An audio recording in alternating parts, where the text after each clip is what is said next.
The Blood Countess, a tale of fear and obsession. Centuries ago, in the shadowy hills of Hungary, nestled within the dense forests and fog-laden valleys, stood a grand castle, Countess Castle. Its tall spires pierced the dark sky like the fangs of a predator.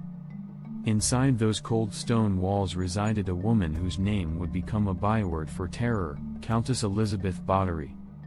The nobility whispered of her beauty and power, but the villagers below spoke of something far more sinister. To them, she was no aristocrat to be revered, she was a predator who feasted on the weak. Elizabeth was born into privilege, surrounded by wealth and power. Yet, her life was steeped in darkness from an early age. The Báthory family practiced strange rituals, and Elizabeth herself was said to dabble in forbidden arts. Stories of her cruelty began to circulate shortly after her marriage to Ferenc Nádasdy, a ferocious warrior who left her alone in the castle for months at a time. It was during these lonely months that the horrors began. Servants started disappearing, young girls lured to the castle with promises of work or education. They were never seen again. The locals reported screams echoing through the night, pleas for mercy carried on the icy wind. Elizabeth's obsession with beauty became her undoing. Some say she believed the blood of virgins could preserve her youth, an elixir of life in its purest form. The halls of her castle became her laboratory.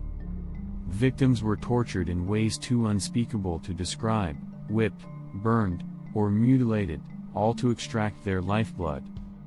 The legend says she would bathe in their blood, a grotesque ritual to retain her beauty.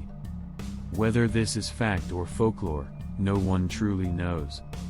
What we do know is that over 600 girls vanished, their fates tied to the Countess's insatiable cruelty.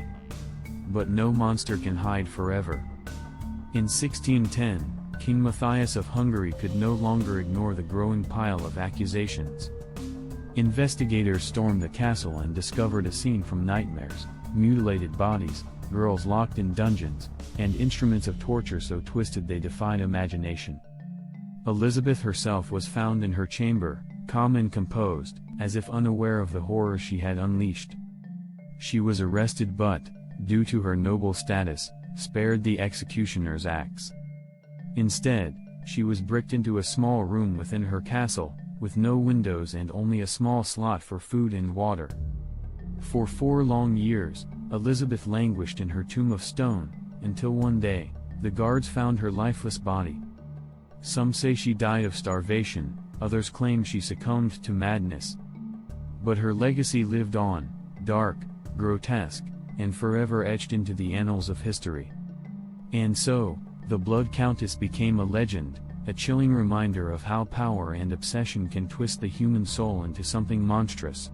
Her castle still stands today, a ruin visited by the curious and the brave. They say, if you stand quietly in its shadow, you can hear the whispers of her victims. And perhaps, the laughter of the Countess herself. Thank you for watching. Don't forget to like, share, and subscribe for more tales of the mysterious and supernatural.